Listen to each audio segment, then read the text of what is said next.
Acknowledge that I'm tired. In any match of football, at the end thereof, when you feel tired, you must know that there was some sort of difficulty in finding what you wish to get. So you all hope and wish what you had worked on comes out, and you find it difficult to get it out, and then energy goes because of the tension of expectation and reality that unfolds. With that said, I thought we focused more on how we had been working on our defensive organization than playing the Arrows way. There were moments where I felt Arrows must play now, and Arrows still played, but at the back of Arrows' mind, there was still the thinking of how to stay in good defensive shape, and I think it didn't help us. There were moments where also I felt we dropped too deep, especially beginning second half. Second half, we dropped too deep, and you could feel that it's gonna come. It got aggravated by when we built from the back, we played through the center. We don't play through the center, and then we got stuck in the defensive third, and then we suffered the setback. It was just a matter of time.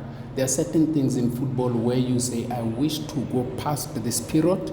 If we can survive this one, and then the result itself, 1-1. I thought we had more chances than them. I don't know how many chances they had in 90 minutes.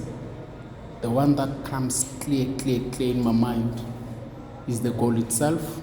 Apart from that, I'm struggling to get one that... It was a 4v1. Okay, in the first half. On that 4v1, how on earth do you hold a offside trap when there's no pressure on the ball, and there's also runners coming from the midfield? I wish you were in the dressing room when we spoke about that, because we don't train, we don't practice offside traps. We were even saying to them, it's going to be very interesting what the commentary is on that situation from commentators, because what would then happen, Mark Gleason would say to them, it looks like they had been training offside trap and this time it couldn't work, that's why they got penetrated, and then you look naive. We don't train offside traps.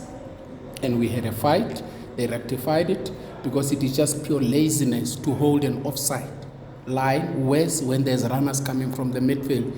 And we don't play offside trap because we try to be honest. Part of our game is not only to play, but also to teach them to have values of honesty, responsibility, accountability, and all those. You're teaching them life whilst using football. So if you teach them to play offside trap, you're teaching them to cheat. We don't cheat, we are honest.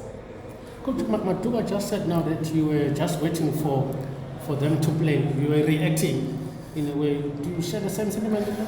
Not really. Instead, I would say we should have gone higher in our press.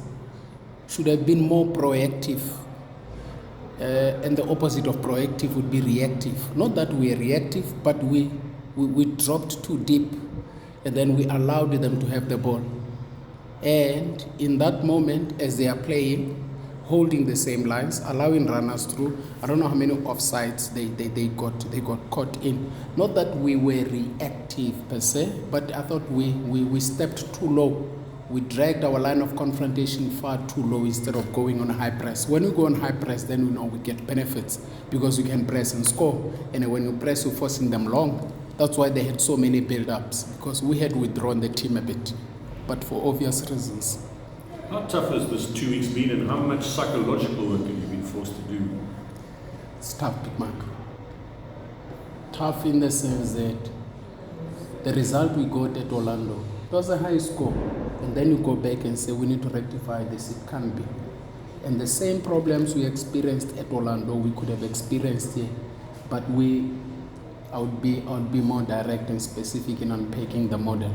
If you looked at the distance covered by Mthanti, Mthanti, they dropped far too deep to help the fullbacks, because against Pirates, that is the space that was dominated. That's where most of the goals got created. Now, in the 2 weeks, you're working on that, they grasp it up until they then move from having that offensive freedom, thinking more about defending. So I thought we put a lot of work on defense. Maybe when you go back and work on offense, then they start forgetting defending. So it's quite difficult, and psychologically, you don't want to depress them as well. They come from a setback, too many goals. The match against Pirates was just too many goals. We didn't play as bad, but there were just too many goals, too many mistakes. So you want to say to them, you did not play bad, we considered stupid goals. So then move away from that. But you have to be careful that you don't create an environment where you don't hold them accountable for the result. Yet you still have to leave them with a good self-esteem to say, strike a balance between being more rational, looking at the performance, and also acknowledging that the score was too high. Quite difficult. Was the reason why you changed the goalie? Because I think Coyote, the first time appearance this season, was it the reason why? Because looking at what happened at Orlando? I think they all deserve a chance, man, to be honest. Uwatenga naye deserves a chance. Ukumete is in line naye. And in all honesty, in team management, you have to create an environment where you say, listen, we need to do something about something that happened. Not that Uspiso got left out because of the scores. Yes, it did have an impact, but why don't you give an opportunity to someone else who's ready? Watenga is coming from an injury. He's also we're bringing him into the match. But Oluwafemi has been there. And I also want to see everybody. I want to see Watenga. I worked with Watenga at Sundowns. But when I arrived here, because he came from an injury, he had been out for 8 weeks because of a ruptured groin muscle. He was not the Watenga I know. Then we built him, and then he looked like something was coming through. So you want to have a look at him. Oluwafemi as well, I found him here. You want to have a look at him. Uspiso, I know him. I've worked with Spiso before. So give the others a chance, and hoping that Nokumete will also get his chance. This might be an obvious question, but there's a lot of teams that are fighting for top 8. It's very tight. But you are back now in the top 8 with 31 points. What are the crucial things? I wish we got 3 men. What are the crucial things that the Arrows need to do to ensure that come end of the season, you are still thereabouts or firmly within the top 8? The biggest point is to stay true to your way of playing. The Arrows is not engineered to defend. Golden Arrows is engineered to be high on offense. We've got speed, they've got skill, we need to be moving forward. Can you imagine what we demand from Mtizwa because of the setback from Orlando? We demand Mtizwa to drop, Usquish to drop, Usulumani to drop. And these are the players, when you release and unleash, they are easy going forward. So one of the things is to find a way to say, stay true to your way of playing Golden Arrows, still remain offensive, but acknowledge the fact that if you are careless in your defending, if you are not organized, you suffer setbacks. So in direct response, take the chances you create and be stingy. If I were to take you in Kunebola, who squeegee head on the right, we broke on the right, the cross was too high, and then it fell on Knox. At such balls we score. Super Sport, we score the same. We always score from there. So if you miss a chance of that nature, you have a problem. Onox goes one-on-one with the keeper. He's trying to be smart, tries to buy a penalty. If you're aggressive and clinical, you take that chance. There's one way he was trying to buy the referee on penalty. Got a yellow card. There you have to hold, get 10, find options. And there were many situations where what we worked on a training was there for the taking, but application let us down. So we need to see the pictures as they unfold, apply ourselves relevantly, will come out. But training and training is the only remedy. We can talk and talk here, but you need to keep training them. Show them the videos, be patient with them. It may not happen during our time, no Mabuti Kanyeza, no Musa. It may happen during the time of another coach, and unfortunately that's how football works. You work for 3 years to generate a particular goal, and the guy does not even score that goal at your club, he scores it in the World Cup. And then you say, goodness me, this is what I've been working on in training. And nobody knows about that, but that's football. Can I ask you about 2 young players who really impressed us? Nguse holds it up well. He's and crazy. the boy on, what do you call it? Number 38. Outstanding. First half. He's young, he comes from our youth system. And where we play against you as follows. Yes. Thank you. He killed me. Oh, you still remember that one. And I was saying, but who's this one? He's like this. Yeah. But the profile suits where he's playing. Where you're saying go wide, exploit one-on-ones, which is what I always say, Mark. If you look at even City, they put Grealish, They say, okay, work on him, dribble, out. Doku, work on him, dribble. Even PSG, the goal PSG scores from Rafinha comes from a dribble. A lot of games come from players of dribbling because coaches are so organized now. They form a block, who's going to unlock them? So you need one-on-one players who are capable to dribble, who squeeze easy like that. And I'm sure many teams with time will move towards acknowledging the fact that we need to go back to Jabu Pule style players, Ace Mneni, Teenage Latha, to unlock these defenses because everybody sits in a block.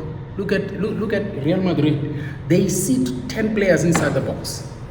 What do? You need a squeeze. To dribble, you need a Rivaldo. To dribble, create a penalty, whatever. Because players who are just playing on 1-2s and all that, those schemes can be predicted. And in a block, they anticipate the ball, they go. So Usquich help us in that regard. Nguse, because the way we play, we wish to create more situations where we can find ourselves turned, running forward to the opponent's goalpost. There's been many instances where arrows from a builder all of a sudden is a counter-attack. So we generate a lot of these artificial counter-attacks. And Nguse, by coming short, creating the space and indecision to the defenders, because the center-back must decide that, do I follow him? And if you follow him, you're creating the space that can be exploited. Then we turn you and then we go forward. Okay. Nguse drops, you don't follow him, he is free. He gets the ball, gets 10. So we need to generate that. So he understands that concept. And I think you are right by asking about him. When we pulled him out, you could feel that how we wished to attack got affected. He's an integral part of how we wish to play. And he's quick as well, right? Deceptive. Didier Drogba is big. If he gets 10, he pushes the ball, he goes. And it is rare to find a situation where a big player is that fast, it's powerful, and he's a clinical finisher. You talk about that because I saw more often than not he's dropping in these areas. Don't leave it there. Leave it there. No, So Robbie, leave it there. So my question is, don't you need someone like Ryan Mono gonna sit there? No, we don't want anybody sitting there. We don't want anybody sitting there. Anybody sitting there is inviting defenders to sit there. And when defenders are sitting there, so we have no free way to run into. So we want you to move away there so that we can attack that space. If you are not there, the better for us. But if you are there, then we're inviting them. I'll give an example, and it has happened with many teams. If you look at maybe Welbeck, I don't know when Brighton is going to be playing, and check how far they drop. Even in Arsenal, just check how far they drop. Because they want to create a counter-attack. Now, Rob, you can only play on a counter-attack after you get the ball from the opponent. Then you get it and do a counter-attack. But how can you play on a counter when you have possession? It's a build-up. The ball is there. Oluwafemi has the ball. You can't go at high speed. So you have to be more like now. You have to generate that, create an artificial counter-attack from that situation. How do you generate it? By manipulating space.